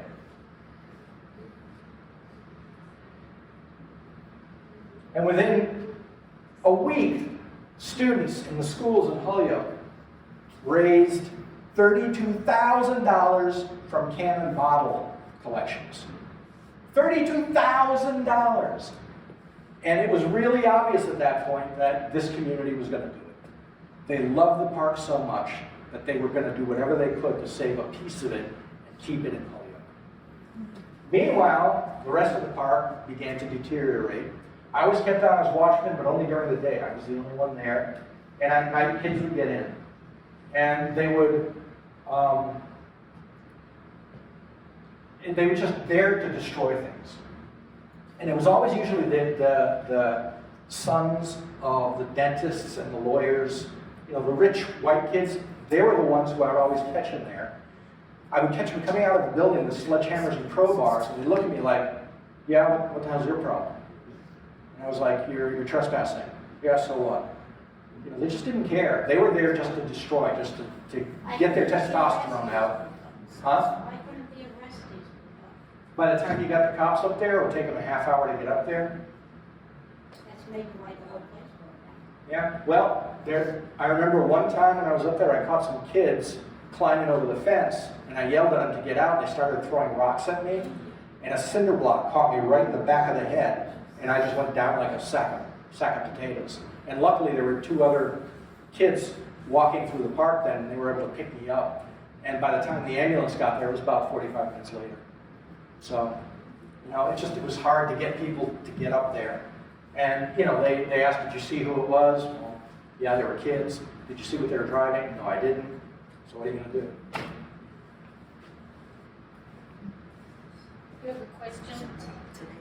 Yes. Back there, you had a question? I wondered how old you were when you started. I started when I was 22. My dad was there a decade before me, and my aunt was there a decade before him. How long were you there altogether? 13 years. Yeah. I wish I was there longer. I don't know why I never bothered thinking of working there sooner. I really don't know. I don't know what took me so long. I was raising money for college at the time, so I needed a quick job, and my dad said, well, just go work at Mountain Park. And I went, oh, duh, why not? Yeah, well, no, I was there during the summer, and then I would go to school in the off-season and then come back the next year. How long were your father there? My father was there like 20 years. Jay? Yeah. We close at Oh, what time is it? Oh, quarter. Okay, we're almost done. 4:30. Okay. All right. Thank you for keeping me on task here. Somebody bought the dinosaur den, all the cars and all the stunts, and they tried to move the dinosaur, and Roger said, nah, I wouldn't recommend it. And you always listen to Roger. He knows what he's talking about. And they went, no, we'll take care of it, we'll take care of it. So they cut it loose, and of course, it weighed 800 pounds. They couldn't hold it, and it just fell to the midway, and they just left it there. Did the same thing happen in the Mirror Maze. The Mirror Maze was in storage underneath the Dodging Car building, and a guy from New Jersey wanted it. And so he came up with this little Chevy pickup. Not this massive, like, Tundra type thing. This is a little Chevy pickup.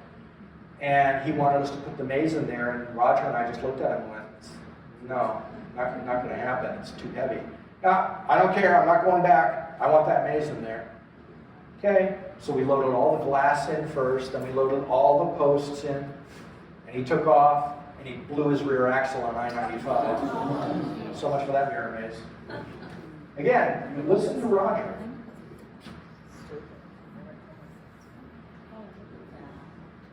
By 1990, Jay had it with the roller coaster. He had tried to give it away, literally give it away. In fact, Bill Cobb, who designed the Riverside Cyclone, came over to the park to walk the entire coaster, to evaluate whether it was worth saving. And Bill Cobb said, this is an amazing shape. Yeah, what I didn't tell you is when, remember Eddie Leese, who started working at the park with Dominic Spadola, when the Collins family bought it, the first thing he did, he looked at the coaster and went, they didn't put any footers on this thing. So he jacked the whole ride up, poured footers, and set it back down on the footers. So it did have concrete footers eventually. So the ride was in phenomenal shape. And Bill Cobb said, it's a great bargain. But again, nobody came forward to take it. And what was happening is kids were coming into the park at night, ripping out the handrails, and then throwing them through the roofs of the buildings. We would find these big metal posts sticking out of the roofs of the buildings. So it was just too big a liability. So Jay Collins said, tear it down. So they got Allard Lumber in Hatfield to come in. It took them 2 weeks. That ride would not come down. They kept grabbing it and dragging it, pushing it and pulling it and sawing it and cutting it. And that's how sturdy the thing was. It just would not go down. Eventually they had to get their big tractor and just cut all the bents and then just yank the whole thing. So, but parts of Mountain Park live on. There's the train at Sandspit Amusement Park on Prince Edward Island. Cavendish Beach. They bought 4 of the rides. They bought that. You can see the Ferris wheel. That's the Mountain Park Ferris wheel. Still running. That's the Scrambler from Mountain Park. Still running. There's the Kitty Auto Cars. Still running at Sandspit. So yeah, mountain park still exists in little places around the country. And, of course, the big one. In 1993, John Hickey's dream came true. I popped out of a box and I began running the ride in downtown Holyoke as head of operation and maintenance for the Holyoke merry-go-round. And in that first year, which was one of the hardest winters the area had experienced, we ended up with 70,000 riders that winter. 70,000 riders, which was amazing. And we're still going strong. It's still a very vital part of downtown, and we're still doing well. The park, meanwhile, did not fare as well. Once I left to go run the Holyoke merry-go-round, vandals got in there, and it just one fire after another. The ballroom, the pavilion, the clam bake pavilion was the first to go. Then the whole stretch down here. Then the fire department said, I tell you what, we got this new chemical. He said to Jay Collins, we got this new chemical, we sprayed on the buildings and it stops them from burning. And Jay Collins said, yeah, go for it. So they sprayed it all over the buildings and then torched them and they all went up. And that was the end of that. I thought that was kids who started the fire. Kids started some of them. The merry-go-round building definitely. What happened is paintballers moved in and used it as a paintball arena, and they would take some of the old barrels in the park, fill them with wood, and then set them on fire to keep warm in the winter. And then the fire would catch on the greasy buildings and they would go up. So this was in 2006. That's Roger Fortin. This is the Cutie Caddy track. Little Cadillac cars. This was the only thing he left standing. Roger had the whole park bulldozed to get rid of all the riffraff, and the only thing he left standing was a tribute to his old friend Pippo, the dime pitch. But everything else, gone. And then in 2011, Eric Shore bought, well, actually in 2006, Eric Shore bought the property from Jay Collins and wanted to turn it into a concert venue.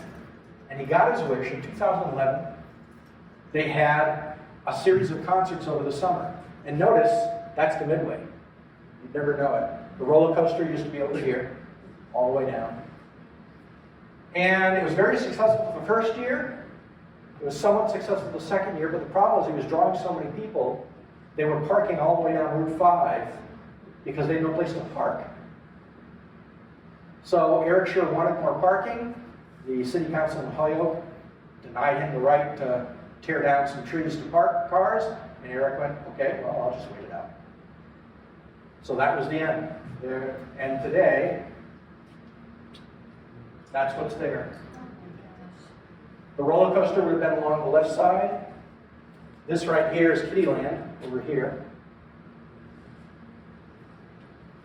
What's up there now, Jay? That's it. That's exactly what's there. They just flattened it. They Flattened have it. all these plans to use that mountain, and nothing has happened since. Nothing. Wow. Keep the grass cut. They do keep the grass cut. It's amazing. It's beautifully landscaped.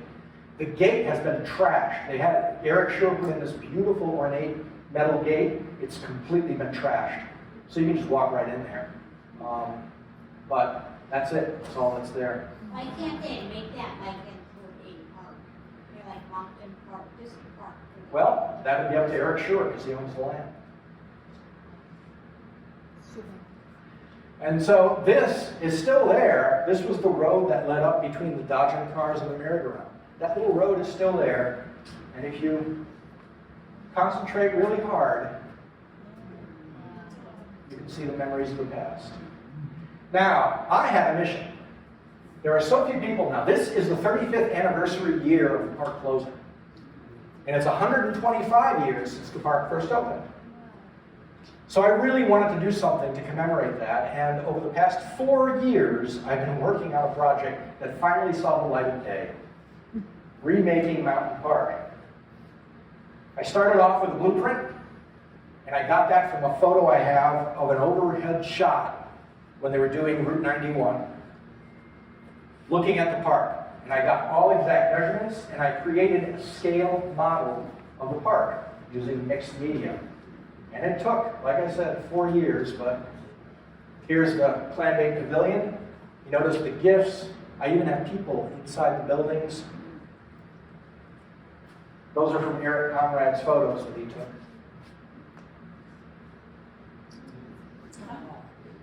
Here's the Dodger car building and the satellite. I ended up using 3D printing for a lot of it. I got myself a 3D printer and was able to design them on the computer, print them out.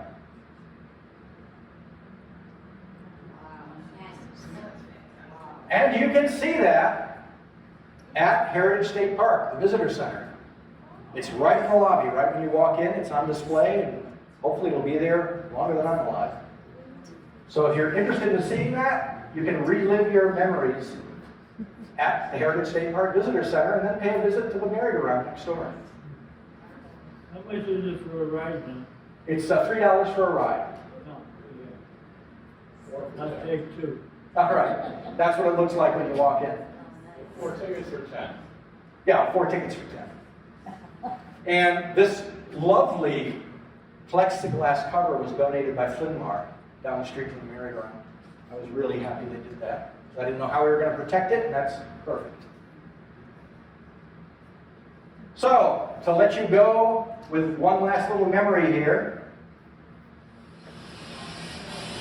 This was taken in 1987 by a guy named Bill Trescott. He was there the last year the park was open. That's Bert and Bill Smith. Bert is standing, Bill is sitting. 2 brothers that were maintenance guys at the park. That's Tom Sheeting actually running the ride.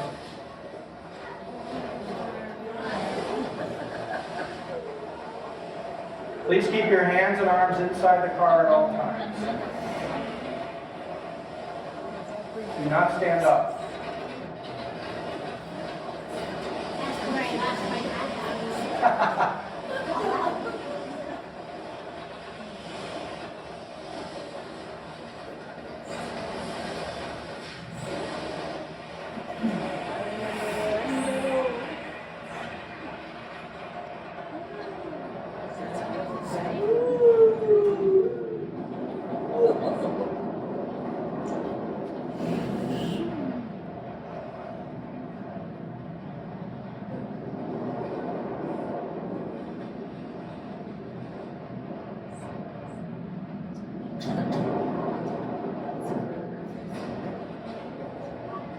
This was the killer turn.